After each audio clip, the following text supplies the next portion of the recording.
Here's Emma. Hey, Abba. Hello, everybody. Hi, Ebba. Special hello to my neighbor, Alan Kovitz, right? Ebba, good to see you. Yes, good to see you. We never see one another anymore. How far apart are you in Delaware? Maybe 10 miles. 10 miles, yeah, that was my guess.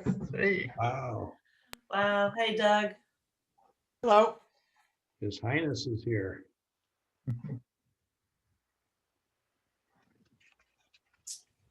Hi, Bob. Hi there. We got Heather. Welcome. Bob Kinney. Hey, how you doing, Tammy? Good. How are you? Great. Thank you. Welcome back.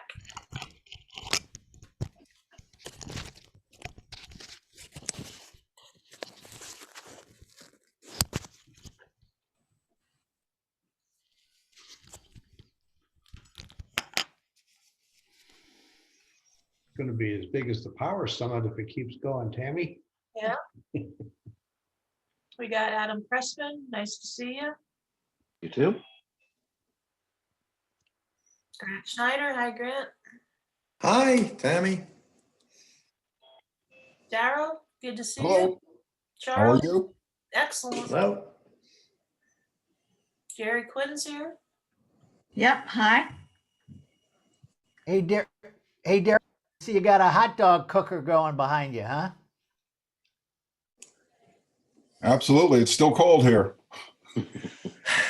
Wow. Grant Stewart. Welcome. Wow.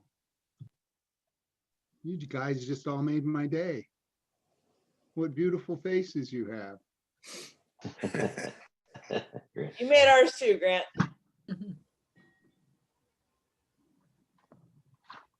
I have 301. We'll give it a couple of seconds and we'll get started.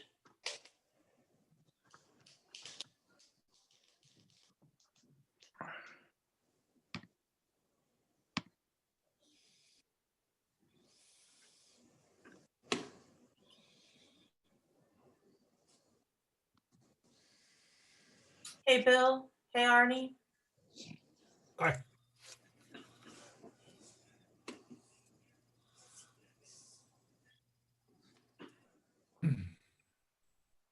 Hey, Mike. Hey, Rick, are you actually convinced that you want to be associated with us ne'er-do-wells? Absolutely. We've really enjoyed these first few weeks with all of the affiliates. We're having great conversations and looking forward to even more of them. I had Bob Kinney even jumped on my Real Talk with Rick on Friday. So Yeah, hey, it was great, Rick. Very good. we had a good conversation about HR trends, and so it was good to see you there. This is your last chance for you and Favor to get out while you still have your sanity. No deal, no deal.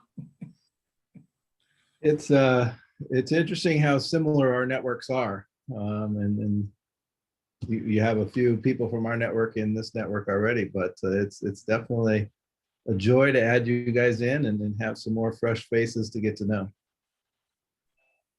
Awesome. Well, we've got a couple of folks still coming on. Walter's back. Looks like Bertha is here, but I got 303, so we're going to go ahead and get started. I'm going to just do a quick intro so you know what the objectives are. I am going to, just for ease of communication, in a second, I'm going to mute everybody, which means Favor and Rick, feel free to take yourself off. And then we want this to be interactive. Just take yourself off mute if, in fact, you've got a question or a comment or a point of discussion.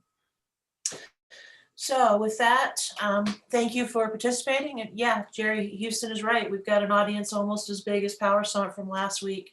If you weren't with us on the call on the 11th, that was the first introductory call that Candace and Rick Bowers did with introducing TTI officially to the network and really walking through TTI as an organization. And they did a fantastic job of giving you a here's who TTI is and here's what we're committed to do.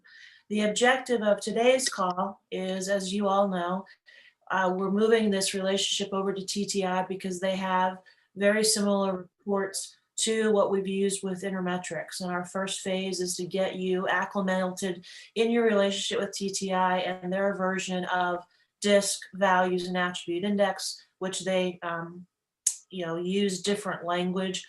And they're going to talk more about that today. But some of you were not on the call on the 11th, so let me make some introductions. Rick Bowers is president of TTI. He and Candace have been instrumental, and their team, in making this transition incredibly smooth, and we thank them again for that. Candace is senior vice president of TTI.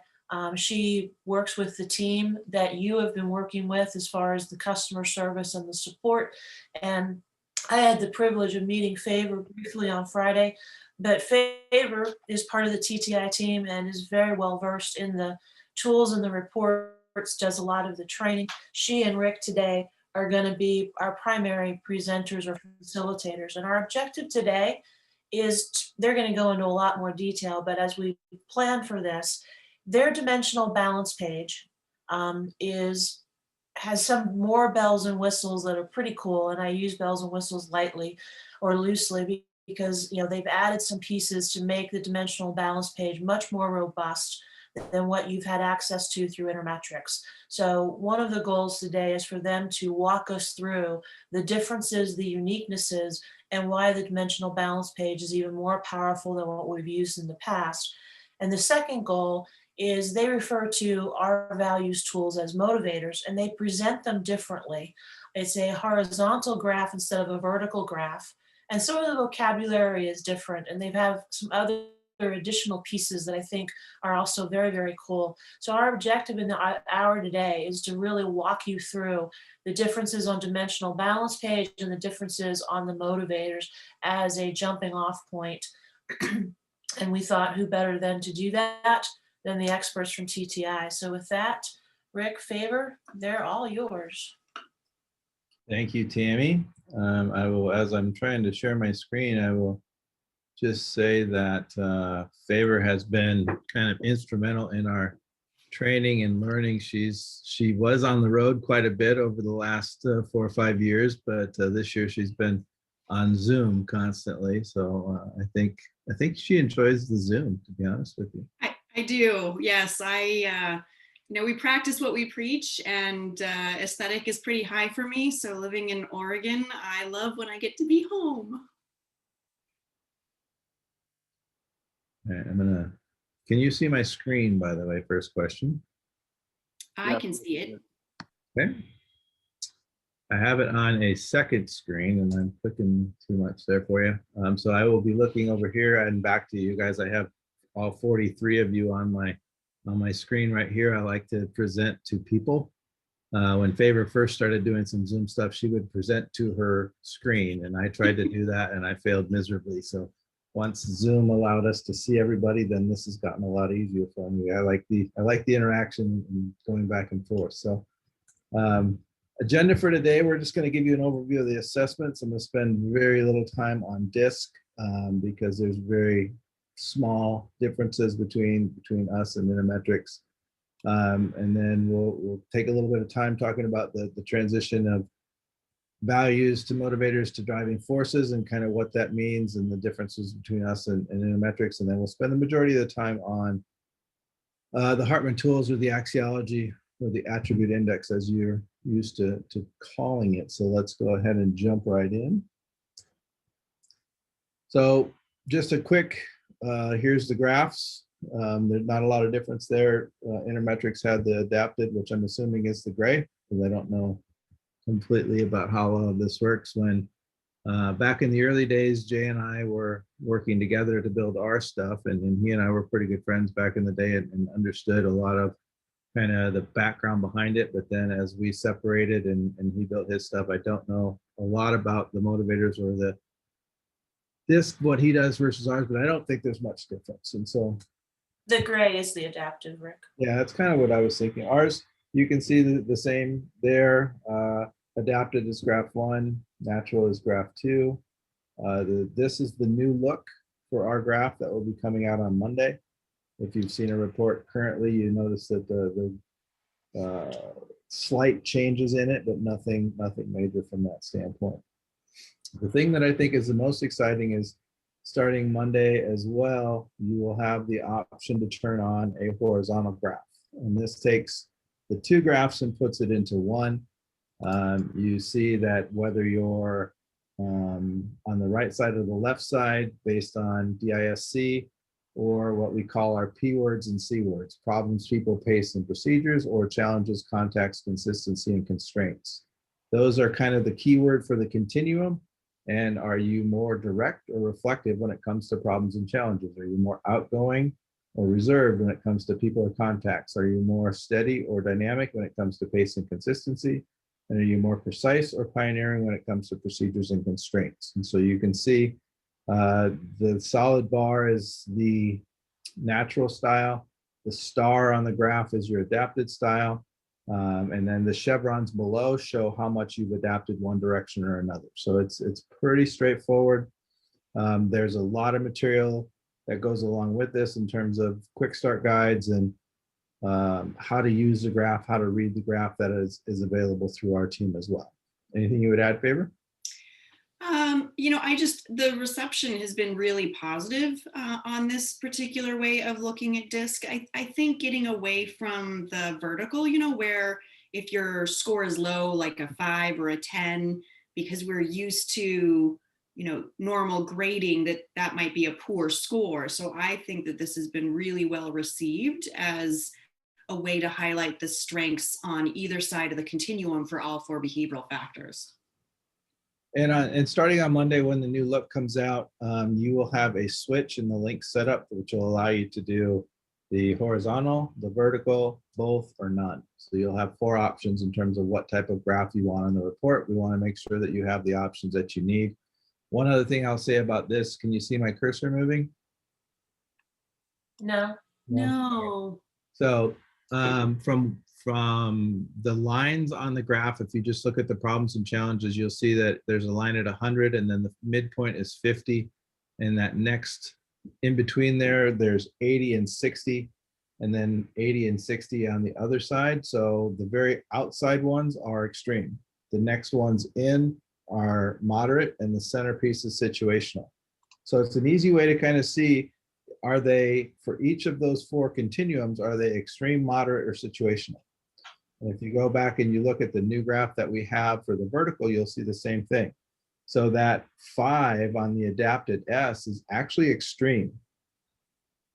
And then 20 to 40 would be moderate, 40 to 60 would be situational, 60 to 80 would be moderate, and 80 to 100 would be extreme, in terms of just a way to describe how they are in those continuums.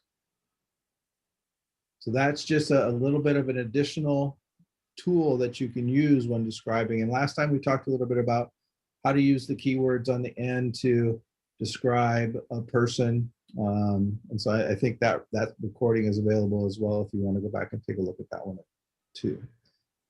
The other piece that's a little bit different is the Intermetrics had what I would call a spider graph or a radar graph.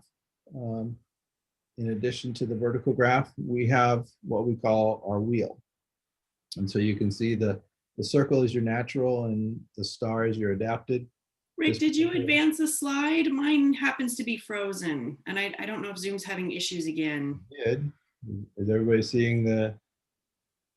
We still see the discontinuum. All right, let me stop and restart. I can always try if yours is being wonky.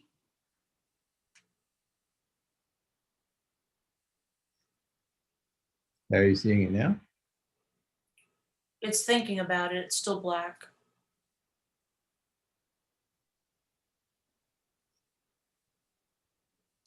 Zoom has been fun the last few days. You want me to share mine instead, Rick? Yeah, because it's still black. I mean, do what you want, but it's not coming through under Rick. Yeah, go ahead and try. Okay.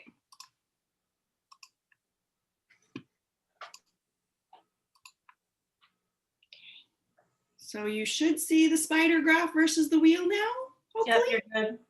Okay. So, so you'll notice the circle and the star on the wheel. That is a natural and adapted. This particular example, they're the same. If you were to see it where someone was naturally a persuader in that box, they could be adapting to a coordinator or an analyzer or supporter. So that just kind of gives you an ability to see that. See how much better Favor is at this stuff than I am? You should have been sharing the whole time. Anything else you'd add, Favor? No, I think that's good. I mean, the wheel, obviously, I use primarily when looking at a large group of people, and I'm unsure of all the team capabilities through the intermetrics through DISC, but that's the typical how the wheel is often most used. What kind of questions might anyone have about the DISC between the two versions? I have a question. All right, so I'm struggling seeing the adaptive scores. And I mean, I saw on the first page, but I'm trouble. If you can explain this to me again, I'd appreciate it. Okay. Yep, they're the little stars underneath. So that is indicating the adapted score. And then the chevrons and the size of the chevron kind of gives you what direction is the adapting, and the size of the chevron is like how much adapting is happening. Gotcha. Good question. So if you'll notice on the people in context, the yellow one, there's a full chevron plus a partial, and every time you see a full chevron, that's a 10-point adaption. So if you see two plus a little bit, then you know it's more than 20. Okay, so also, if it's less than 30 points, I know with the previous assessment, if it was more than 30 points, they were adapting. So yours is different? Yeah, I mean, even if it's like on the pace of consistency, that person is still adapting slightly more. They're slightly more dynamic than they are naturally. Okay. And so the numbers can be deceiving in terms of how much they're adapting. And at one point, we had a 20-point range. If it's more than that, then it could be causing stress. But Right. anything is actually adapting. More than 20, we would say that it potentially is causing them stress because they're having to adapt. I also we've seen a decline in the amount that people are adapting. And I really think it's because it's something that we're all so used to that we're constantly adapting throughout our day. And we could be where back in the day you were a high C and you were doing very detail-oriented work. Now maybe there's 2 hours of your day you're doing highly detailed work. 2 hours of the day you're making a lot of decisions. And so our jobs have gotten so complex now that I think it forces us to adapt all the time. So you don't see a shift from one to another. You see slight shifts because of the way we're constantly adapting. Gotcha. All right. Thank you. Any I other have a questions? question. Yeah, I have a Yes, question before we on the wheel versus the spider. Okay. So one of the interesting things that I always have benefited from with the spider chart is the task orientation versus the people orientation, regardless of whether you're introverted or extroverted. Mhm. Can I do that on the wheel? Yes. We have a wheel that will show that. I believe it's in our team report. It shows task at the top, people at the bottom. We say faster pace on the right and slower pace on the left, just in terms of that. But you could throw the introvert extrovert as well. I would put the extrovert on the fast side and the introvert on the slower side, so that yes, you can do that as well. Thank you.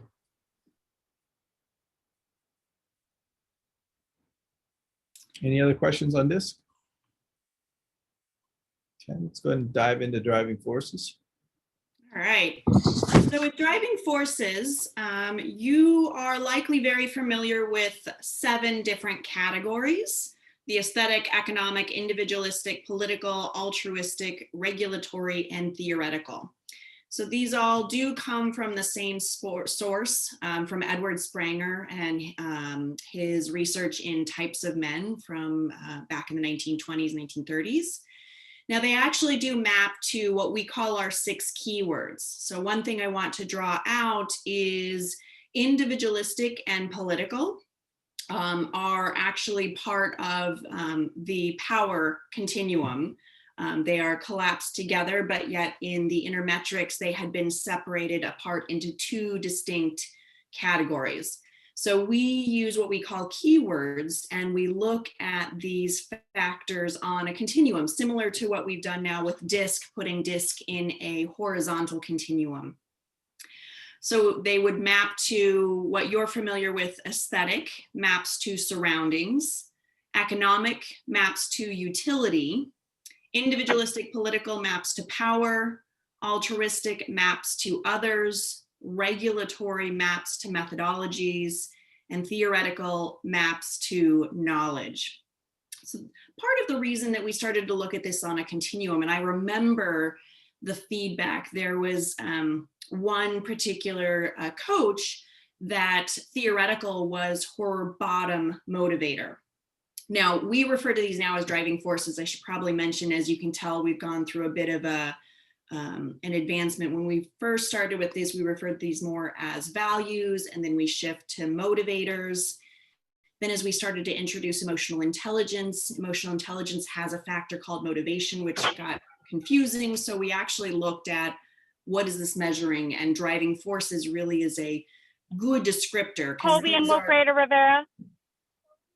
I'm sorry? I think it was somebody that wasn't muted. Okay, no problem. So driving forces really more describes the, why do you do what you do? What are the things you pursue? What are the rewards you're looking for? What are the things that you might avoid or view negatively? So that's where we are now referring to these as driving forces. Back to my story, the coach with theoretical as her bottom, so for you would be her number 7 motivator. At the time, she always took that a little bit personal, like, you're saying I'm ignorant, I hate learning, I'm not smart. And we really wanted to look at a different way of considering that. So that's actually where we get into our continuum within these 6 categories. So before I move on, questions on how we map to your 7 to the 6 keywords. Okay, so this might help tune in. Once you have these 6 keywords, we really look at these as a spectrum, right? So within knowledge, you could be more motivated or driven on the instinctive side or on the intellectual side, or you could be a little situational in both. And you'll see as you go through all those learn modules, right? So instinctive is you are really using past experience, what you've learned from the past, drawing from what we call intuition, right? What you've learned from in the past applied to new experiences, versus the intellectual, which is more that thirst for knowledge, just for knowledge's sake, gathering information just because it's unknown. And so through each 6 keywords, you spread the continuum. So that coach, that woman who was number 7 theoretical, and she felt like we were saying she was, hated learning and was ignorant, she was actually really highly driven by instinctive, which says she's driven by knowledge, by using knowledge that she's learned in the past for a specific experience, learning as she goes.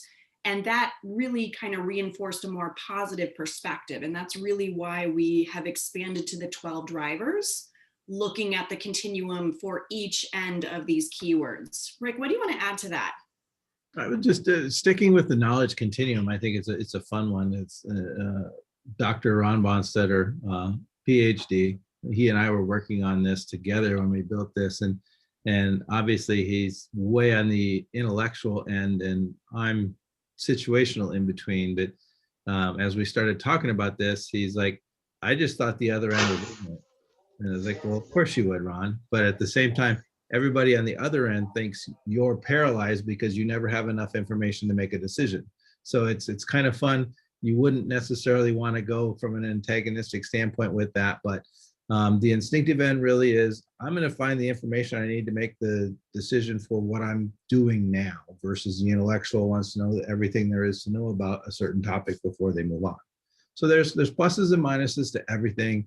As you get into a report, you'll notice that Both ends of the spectrum for all 6 categories are written from a very positive standpoint in terms of the text that's in the report. And so I think it's just an easy way to really describe a person based on what's their primary situational and things that they're indifferent with. So there's a lot to this that you can get out of the graph, more so than the vertical. We do have a vertical version as well. So if you'd like a vertical version, we have that option for you. But we really encourage people to take a look at the new horizontal, because now that we have it for both disc and driving forces, it makes a big difference. Jerry, did you want to add something? Yeah, I situationally yesterday, I asked a question of a client. Would you rather be, the opposite of high intellectual is that low intellectual, or would you rather be called instinctive? They chose instinctive rather than being calling low intellectual. I just love the horizontal graphs because they get rid of the high-low thing. It's gone, and it's. I need to accentuate what Jerry just said. I've just come through the training you guys offered me visually, and it's phenomenal. And I came away from it so charged because nobody's low on anything. Right. And that's what's so brilliant. And I'm telling you, I love it. Okay. Now that's without me having done anything else. It's just great. Arnie, I love it because I am low intellectual. And so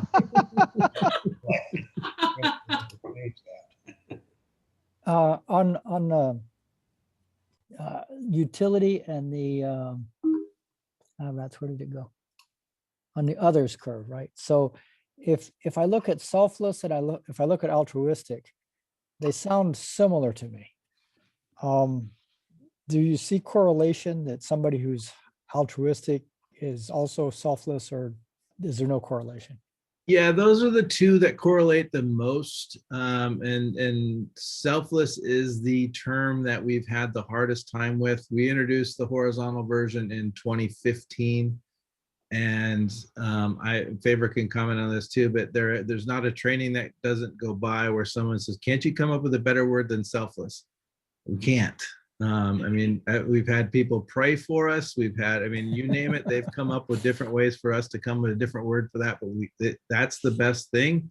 And the biggest thing that I can say is you're selfless when it comes to utility.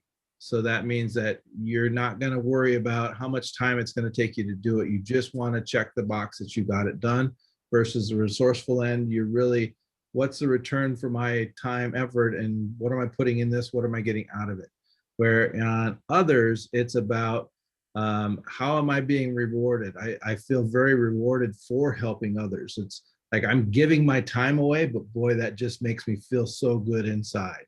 Versus intentional is I'm going to help this person as long as I think this person's willing to help themselves, and that there's some positive benefit for both of us going through the process. So it's one, you have to use the keywords with the end words or the descriptive words for it to make the most sense. But when you do that, it takes the confusion out of it. So just practicing that a few times with a few different people that you know, and understanding what altruistic, how they're very altruistic versus selfless from a utility standpoint. Does that help? Yeah, that's helpful. It's Okay, probably not crystal clear yet, but probably the right direction. Yeah, and then we'll be happy to kind of, if you have some confusing ones, feel free to give us a call and we can talk it through with you too. I'm sure, Jerry, you kind of had a learning curve on this in the early days as well. Yeah, well, I know that George is going to do something with driving forces for you, for your group coming up as well. Yeah, and I'm probably on the selfless end and the altruistic end, and I have a debrief with Cassandra next week, so we'll explore that more. You and Cassandra will have a lot in common. I was just thinking, I do think that the first time it really came clear to me was when I had a debrief with an individual who was selfless and intentional. So they could actually really talk through, but Rick is right, those keywords, when you think about utility, right, it's how do you utilize your time, your talent, your resources, whereas others are about, your focus on helping other people. So it's that keyword that really starts to help clarify. But when you have both, we all have our biases, right? And that's one thing the driving forces help do is when you are, my primary drivers, I recognize I have a bias for the opposite end of the continuum and might be more judgmental or more challenging to see that perspective. So I get it. That one definitely comes up all the time between selfless and altruistic. And then of course we have the wheel. So here is the spider graph versus the wheel for a single individual. So the shading represents the intensity in that particular style for this individual. And there are a couple of different ways to look at groups with driving forces. We have group wheels, we have group bar graphs, and I think the Learn modules likely go through that pretty well. What would you like to add here, Rick? I think the biggest thing is just the visual and with the color and then the amount of color in each category. I think it's just easier to see than the spider graph. It also gives you, as you can see, if you look at resourceful, that's a primary. On the other end for selfless, the person is very indifferent when it comes to selfless. So the three categories are: is it your primary driving force, is it situational driving force, or is it indifferent? And indifferent is, it maybe doesn't exist, maybe you don't even recognize it, or maybe it's a source of frustration for you. So those are just quick ways, quick visuals. This also gives you descriptors for all 12 categories around the wheel. I believe that's what that is. Yeah. Yep. Yep. So Rick, I would also say that the fact that color-wise and so on, directly across the wheel from your high side, if I can call it that for the moment. So in this example, resourceful, the gold color, and then when you go to the opposite side, you know what the opposite factor is very quickly when you're talking to a client. It's very obvious, what the difference is, and so it's much easier to explain. When you're looking at it, it's very visual for the client. Maybe that's a better way to put it. Mm-hmm. And they seem to really like that. Yeah. They understand it. this one probably is as close to my wheel for driving forces that you're going to get. So there's kind of some insight into who I am. It might actually be yours. I borrowed this from an old training. But you can see that I'm very strong from a utility standpoint, from a methodology standpoint, and from an other standpoint, and from the power standpoint. But then when you get to knowledge and surroundings, that's where I'm very situational. So it's just something you can see visually with the 6 categories where I fall in terms of what's motivating me, or what I think is more descriptive. What are my driving forces for why do I get out of bed every day? I'm going to take, I promise you I'm going to take the training, but I just have one quick question. On the others piece, is there any linkage between basically being internally focused versus externally focused? Will that show up in others? Yeah, actually, yeah, you can actually see that in all of them. That was always something that Bill Bonstetter, before he passed away, was curious about, was which end of the continuum is more about self versus others. And we've gone through and done some preliminary research on which end of the continuum is self and others for all 6. But yeah, on the altruistic versus intentional, that one's pretty obvious. Adam Pressman has a question. Yeah, either for Favor or Rick, on the wheel for driving forces, I've seen it's obvious on the wheel for disc.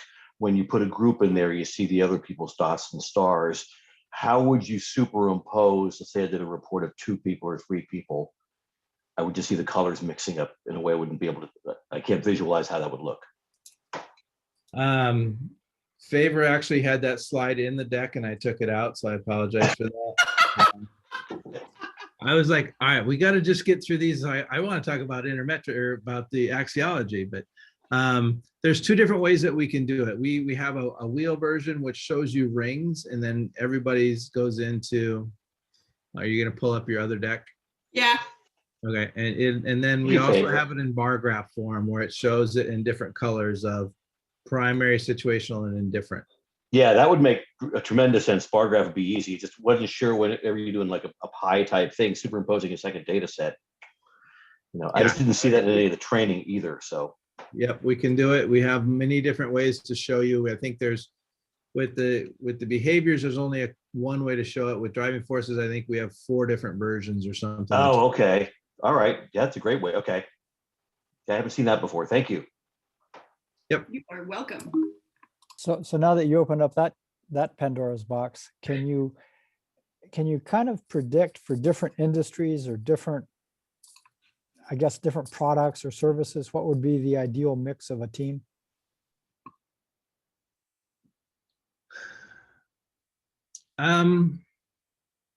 We haven't done a lot with predicting what the ideal mix of a team is. We definitely do it with like hiring for a position. We'll go through and we have the job benchmarking side of our business to where you can answer questionnaires, go through a benchmarking process so that you know what you need to hire for a specific position. We haven't done a lot with teams. Have you had this question before, Faber? I have not. I mean, it kind of brings together Carol and the projects that she would partner with, like Dr. Ron, building teams for the different universities. That's the closest I could think of, but it depends. Are we talking like a project team? Or are we talking about a work team? So I think there's a lot of variables. I'm intrigued. Yeah, one of the things that's in the report is that we say this is what this particular type of person brings to the team. And then if there's pieces of the team that you have nobody in that category, we say in the report, this is what you may be missing on the team. So if this is a hole, you may want to bring someone on the team that has this. And we do that both for behavior and for driving forces. Okay, thanks. Mm-hmm. And here you can see some comparison in team reports. Yep. Shall we move to the Hartman, the axiology, the attribute index? Yeah, I think we're about halfway. So I think we should jump into this just because this is going to be the biggest difference and what's the most probably complicated of the sciences that we have. And you probably know that just from the training that you've had either from Intermetrics directly, or I know Tammy does all of the training over the last period of a few years. So I'm sure it was awesome. Just want to kind of give you a few things because even though I was originally trained by Jay, I think we've taken the science to a whole nother level that they never really got to with Intermetrics. We've done a lot of advanced work with some of our people in the field that have really advanced it. We have some people that worked a lot with Dr. Dave Medford and Vera Medford, and I've been a part of the Hartman board for quite a few years as well, just really trying to take it to the next level. So a few things that we just wanted to kind of give you the basics, and some of this you probably already know from the training you've gone through, but it's the study of good, it's the way we think, it's your capacity to value, it's the way we value, and it's not values. And so this was another one of those terms that we have so many different sciences, it's trying to really kind of put it into perspective. But I think the most important piece of this slide is the bottom 3. It's not a complete measurement of professional sales. It's not a measurement of energy, and it's not a measurement of motivation or drive. And this is something even in the last time we talked, someone had asked me about EQ. And when you look at the Intermetrics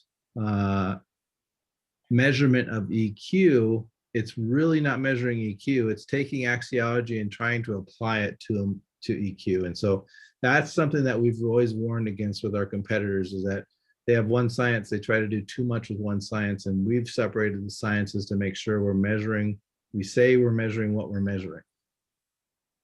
Yeah, so I think it's important, and we just remind everyone when they go through training that the axiology really does measure more of a capacity.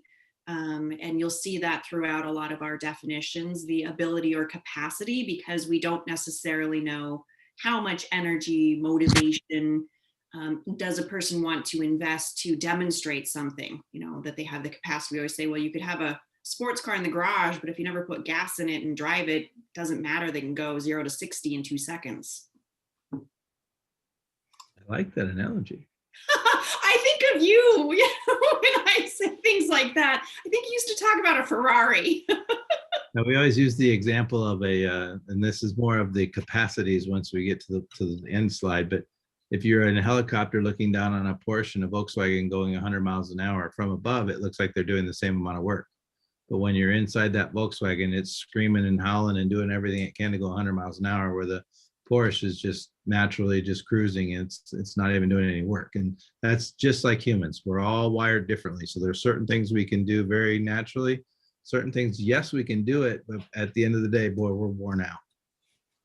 That's a great analogy for what this really is showing us. And so bias and clarity, this is nothing different from what you're used to. I think it's just maybe how we position bias and clarity is different than the way I originally learned it from Jay back in the early 2000s. What really is going on here, and maybe it shows it on the next slide a little bit, but let's just look at the bias is your emotional conditioning. It's really what you're perceiving as reality in terms of that. And clarity is how realistically or accurately you perceive something. And so there's two different pieces. And I think how much bias affects clarity is the key that we've really flipped on, as opposed to how clearly do you see something and then are you biased towards it? So there's a big difference in terms of how we originally learned it versus how we're talking about it. And so the bias really creates blind spots. And the more bias or the more emotional distortion you have, that's really what is clouding your clarity. So the bias is really first, the clarity comes after it. By eliminating those emotional distortions, things become clearer. And so we really kind of see here on this slide, when your bias is very low, it's kind of just a whisper going on. And if you think of it from a talking standpoint, if it's somewhere in the middle there, it's maybe there's a conversation going on in your head, kind of you're second guessing maybe a little bit on how clear you see something. But when it gets to that strong bias, then that's really where there's like almost yelling going on, and it's really clouding your decision-making ability or your ability to see that category at all. What So is what less would and what is strong bias, and is so- a plus more and is a minus less? Maybe looking here, this has really been a significant advancement and improvement in really linking that relationship between your bias, and the bias being what creates blind spots or distorts your ability to actually see reality. So on the dimensional balance page, we've actually added an entire score here. It's basically the clarity score minus 100, right? So the higher the clarity score, 80 and 100, the blind spot would be 20 or less. We consider that very mild, right? Like Rick was saying, the bias is just a whisper in the ear. When the clarity score is between 60 and 80, that puts your blind spot between 20 and 40. And that's where there's that kind of argument, right? There's the blind spot is creating distortion. Yeah, go ahead, Rick. That's kind of that conversation. And then that next space where you get into the 40 or more, then it's almost like someone's yelling in your head and you really can't think about it. Think about it from in terms of a speaker, and more so probably when we were younger and you had that really kind of cheap stereo and you would turn it up too loud and it would distort. And so the clarity of the sound went away. And then as you got better equipment and you would turn it up, then there was like maybe just a whisper of distortion. The clarity was really, really good. So the larger that blind spot, the larger that space is above your score, and you could even flip back to the comparison to the intermetrics one. Okay. You can even see there, I mean, he's on a 10-point scale, we're on a 100-point scale, but even if you look at the system's judgment, that one has the most emotional distortion, which is causing that clarity to be low. And so that really just looking at the white space from the bar up to the top is telling you how much emotional distortion or how much noise is in that person's head, causing them to be less clear in that category. So that's really the biggest aha moment we've had over the last probably 3 or 4 or 5 years, is that really it's not, here's how clear you are, and then you have some emotion causing you to lean one way or another. That emotion is causing the clarity to be lower. And then you can talk about if it's a positive distortion or a negative distortion, how that applies as well. This is a 2-day training that we typically do. So we're trying to give you just kind of the Cliff Notes version of it so that it's an easier transition to the new dimensional balance page versus what you just saw. Can I ask, I would like to ask a question on the TTI graph. You have bias. Obviously the arrow down would be a minus, the arrow up would be a plus. Is that accurate? That would equate to the inner metrics plus or minus. Yes. And then you actually add a score, which is an additional measure that Intermetrics does not have to show the power of the bias. Yep. And that would be the closer to 100%, the greater the power of the bias, the less closer to 0 would be the lesser power of the bias. Well, if you look at the screen right here, understanding others and practical thinking, that's only a 16. So that's a pretty small bias. A pretty small blind spot there. Compared to role awareness, which is 46, there's a lot of emotional distortion going on. There's a lot going on with that person's roles that are causing the lack of clarity. So the bigger that blind spot number is, the stronger the bias is. The smaller the number, the less the bias. It appears that the correlation of blind spot is with the height of the height of the bar, which is a measure of clarity. Mm-hmm. Yes. And so with a high bar, you can have a positive or negative, but the number is not going to be high. Correct. The higher the bar, the lower that. Yes, and Intermetrics didn't seem to differentiate with the strength of the bias, and TTI does. Mm-hmm. Yes, and we also if we get deeper into the dials and things, that's going to tell us where the bias is coming from, and if you want to get even deeper, the color around the dial tells you if they move statements up or down. And if it was the compositions, if they moved them up or down, or if it's the transpositions and if they moved them up or down. Thank you. So that's the level of detail that you can see just from this particular page. Our system also allows you to go in and look at how they actually scored it so you can see the movement. But if you're not at a place where you can go into your computer, you can get to a point where you're good enough to read that dial and say, okay, they moved a few statements up and a few statements down. They moved some of the positives. They made the positives more good. They made the negatives more bad, or vice versa, and then internal and external. So there's just tons and tons of detail on this one page. I have one quick follow-up question for that. Mm-hmm. With Intermetrics at this point, we'd be moving to the cube with the characteristics of people to describe how these things relate to themselves.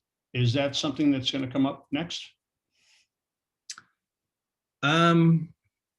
We do not have a cube. I remember the cube. But yeah, we have the core list that talk about the different pieces as you make combinations.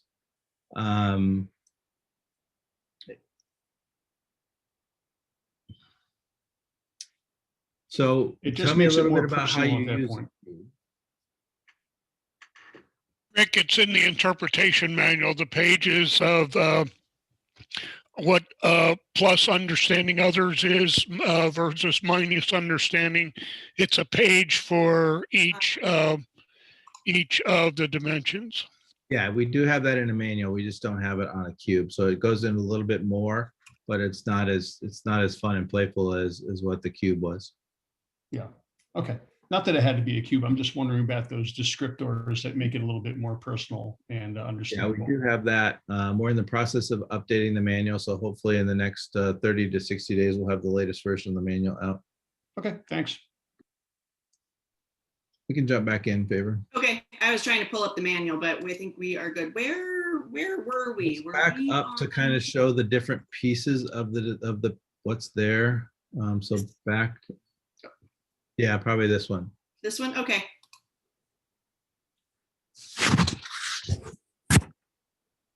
Because yeah, that would be the next one.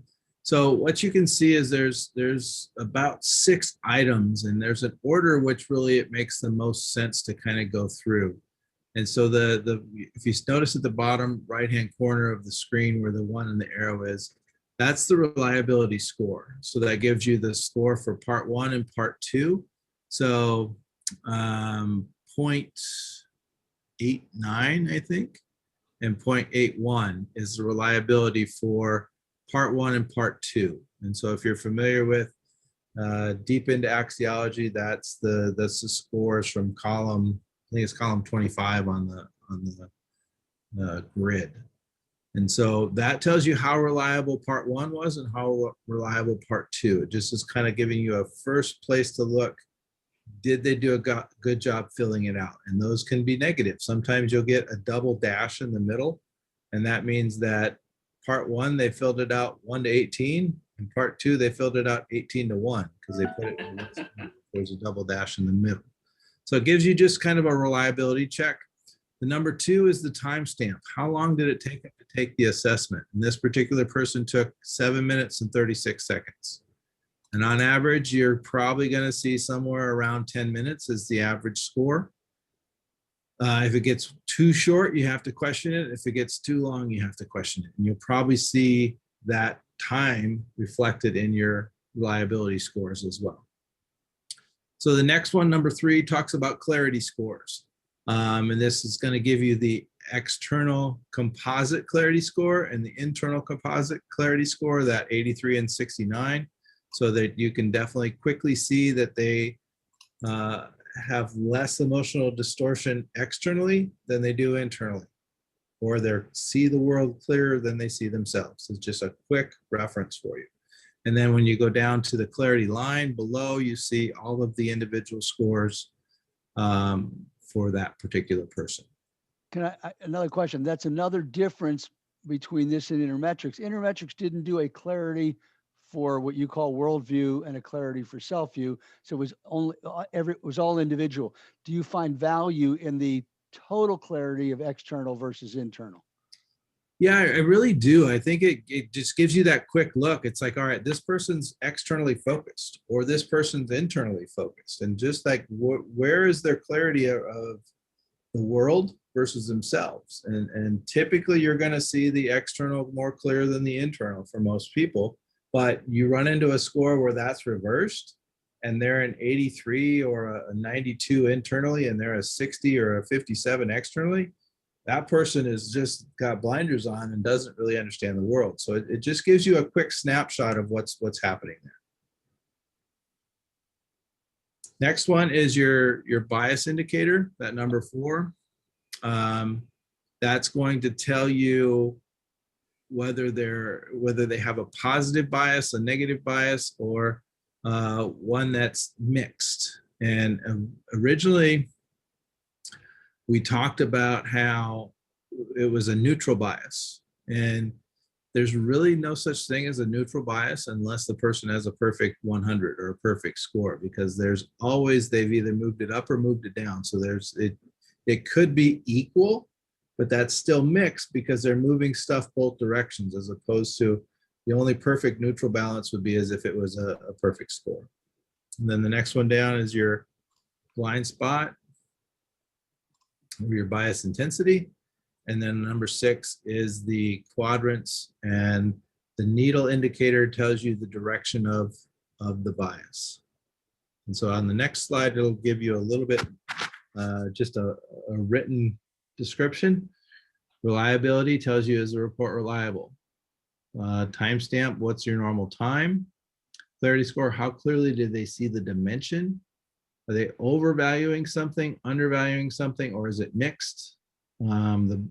Is it a whisper, a conversation, or is it clouding their clarity? And then the dials, there's 2 things to look at there. The needle measures the ratio of overvaluing versus undervaluing, and it's the percentage of total movement on the questionnaire. And then the last piece there, it represents the type and proportion of movement that happened. I've been talking a lot, Favor. Why don't you add a little color commentary? So I was going to say that the sixth step there is where we probably spend a pretty large majority of the time in the training. I find that it is especially helpful looking at those mixed biases. Otherwise, step 6 really is, I think, for pretty advanced level interpretation. But I do just think changing that perspective of thinking of bias as emotional distortion, and it's what is clouding our ability to really perceive, the understanding others, the practical thinking, systems judgment. I think that has been such a game changer for making the debrief easier, right? When you can talk about what kind of emotional distortion might you have around the way you perceive people. It really allows kind of a deeper conversation. It's also a little bit simpler, I think. I think we also have an option in the link setup that you can turn the dials off. Yes. So if you just want to use the dimensional balance page, but you don't want to confuse anybody with the dials, you can turn those off until you get used to using them, and then you'll go crazy when you don't see them. Rick or Favor or anybody else that's on the call, historically, if I watch somebody's internal reliability score to be down around 0.2, 0.3, something along those lines, their internals in terms of role awareness and self-direction tend to be down around 2, 3, 4. Should I expect those same results from TTI? Yeah, you would just move the decimal point over. We do, I think it may be important to look at the reliability score in comparison to the internal scores, well, any of the scores, because we do have some flooring where we traditionally will floor the lowest score right around 40. So when you look at the reliability score, it may actually tell you if you have like a negative reliability score, like Rick was mentioning, that may be an indicator that while what you see in the report is floored at a 40, the score could actually go lower. We've just kind of put a floor on because 40, you can see these bars actually off to the left are the population means. So 40s is significantly below any of the population averages. So that's still pretty kind of a pretty harsh score. And when you look at Favor, would you say that one more time? The population mean is where? It's on the left-hand side of the bar. The mean is actually the asterisk. And then the shaded area represents a standard deviation. So this is true of basically any assessment we measure. If you see these kind of bar graphs that hang off to the side or underneath, that's 68% of the assessed population scores somewhere in that range. So it's one. Wow, am I glad I clarified that, because when you answered Arnie before, I thought the bar to the right of the graph, or to the left of the graph, was kind of the indication of how far a bias was taken into consideration. Yeah, those are the population means. It's the line in the middle is the actual mean, and then one standard deviation above and one below. So that's 34% each direction. So about 68% of the population falls into there. The one on the right-hand side, you can see that for understanding others or for practical thinking, as she drew there, that is the population mean for people with a negative bias. That is really freaking cool. Thank you. And so we wanted to compare you, if you look at it in terms of hockey players, like all of the goalies. Let's take a mean of all of the goalies versus all of the centers, and so you can compare yourself to like people. Or on the left-hand side, you compare yourself to every hockey player. That's kind of where it gives you just another data point for comparison. Speaking as a high theoretical, I couldn't thank you guys enough. Thank you. That's awesome. Back to the other question about flooring things at 40. When you look at Hartman's original work, it was very well developed, and it moves all the way down. And from 40, you hit poor. And then it went to very poor and extremely poor below 40. And we decided that based on how he was categorizing people, we really didn't need to tell anybody they were extremely poor. We were just at that Yeah. floor. So that's the philosophy behind what we do. And it's the same philosophy that we train to with Intermetrics. They floor it at 4 also.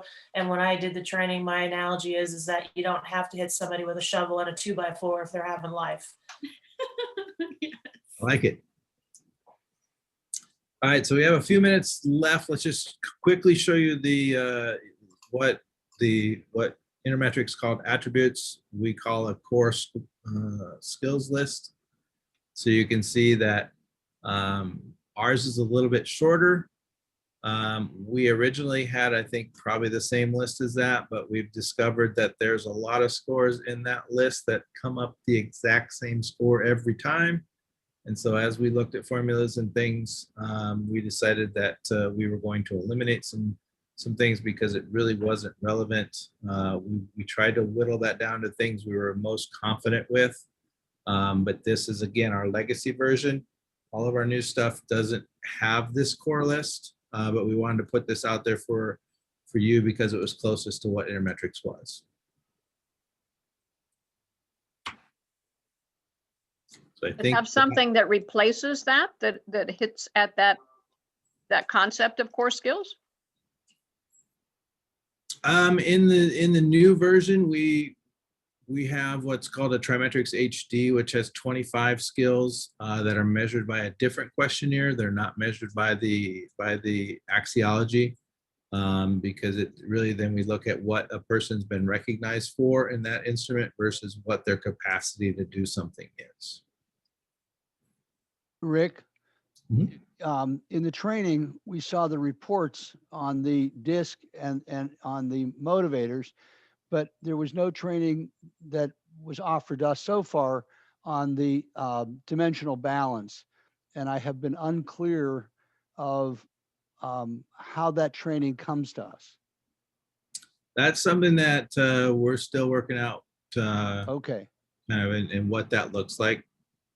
Yeah, Arnie, one of the things that will be happening next is we're going to work with TTI, since we've had 59 folks move over, to figure out exactly, what trainings are going to get offered to your folks, to our folks rather. So more information, more clarity and information, Arnie, on that to come shortly.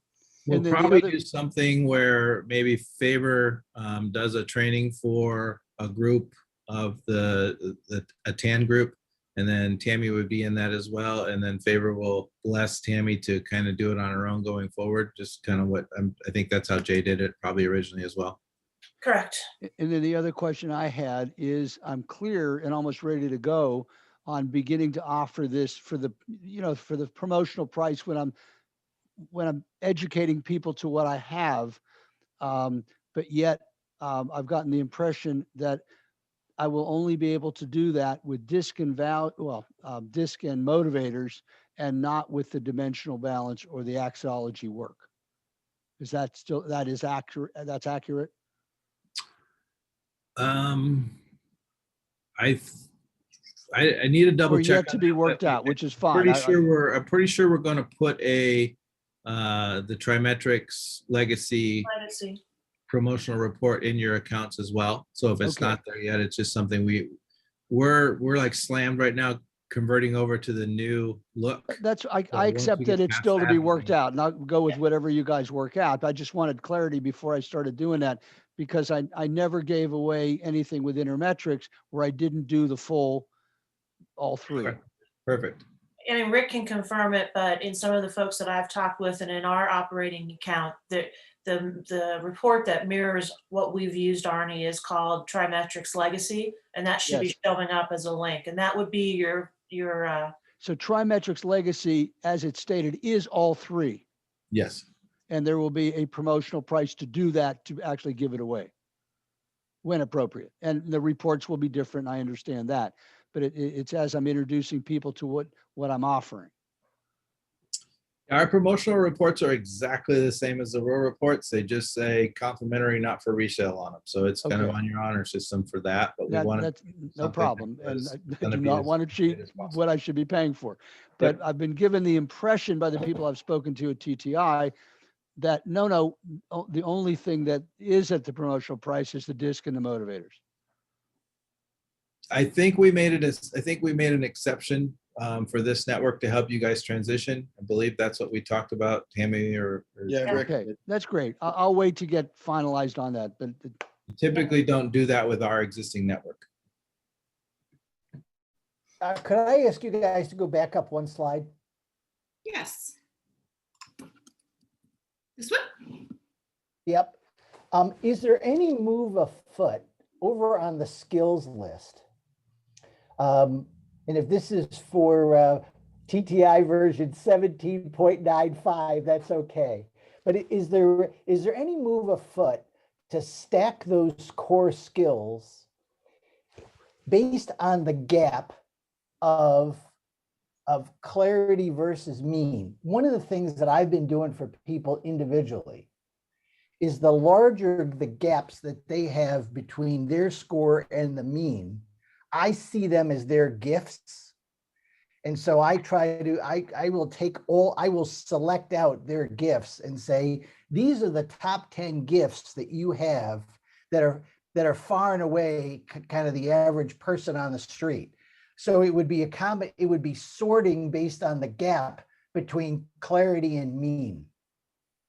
And it would be it would be taking that gap from top down, would really be telling somebody where their gifts are. And obviously if they were below the mean, that would be falling further down that would be like, you probably better stay away from sharp implements on this one. But man, this is a real gift. If you can be using this skill set more often, not only are you good at it, what I used to use, just to put it in perspective, is I used to take the attributes and I would literally go through and where you currently have all the mean, and I would basically use a 0.50 either way would basically be, hey, welcome to the human race, you're normal. Anywhere between a 0.5 and a 1 is a strength. And any time that they were 1 point or more, that is a real gift that's going to be pretty rare. And you probably ought to figure out, how do I use that capacity more often? But I don't know whether that's something you're even interested in, but that was something that I used to do. It's probably a little bit hard to see on the screen right now, but the way it's listed right there, it goes from that person's highest, which that top one you see is a 100, and the mean is 79. And then it goes all the way to the bottom one where right, how they're below the mean. We also give you that same list in 2 different pages. One is like this, from your highest score to your lowest score compared to the mean. And then on the next page, it's just in alphabetical order. So you can see it 2 different ways. So we don't give you the difference between the two, but you can definitely see at the top end versus the bottom end where they're above or below. Yeah, I just didn't know whether you had any burning desire in a future report to base that on put them in an order based on the gap. We do that with the new stuff that we have. So where it shows you in the competencies that we're looking at in the 25, it'll show whether you're very developed, needs development, those kinds of things. So that's just a different version. It's not based on Hartman, it's based on our competency model. Okay, thank you. That might be something you would be interested in looking at too. So we want to be respectful of people's time. We're losing some folks because they had a 4 o'clock card stop. Any other questions or comments for Faber or Rick? Obviously, there's a lot more information to come. I got a direct message. Will there be more learning labs? Absolutely. We want to give this to you in pieces so that you can get up to speed and use the 3 tools from TTI that mirror closely what you're coming from. And there's a lot of really cool stuff that we want to be able to get you up to speed and add. So we'll keep being very communicative and let you know what pieces are coming. and go from there. But obviously, if you have any specific questions, you can reach out to Wendy Gerard or I. Most of you that have transferred over now have a point of contact on the TTI team. So more fun to come. Favor and Rick, thank you so much for your time today. Awesome job as you did on the 11th. So we really appreciate your time and commitment. So with that, thank you. And we'll keep you posted on more details. Thanks for everybody's participation. Thanks a lot. Bye, everybody. Yeah. Bye.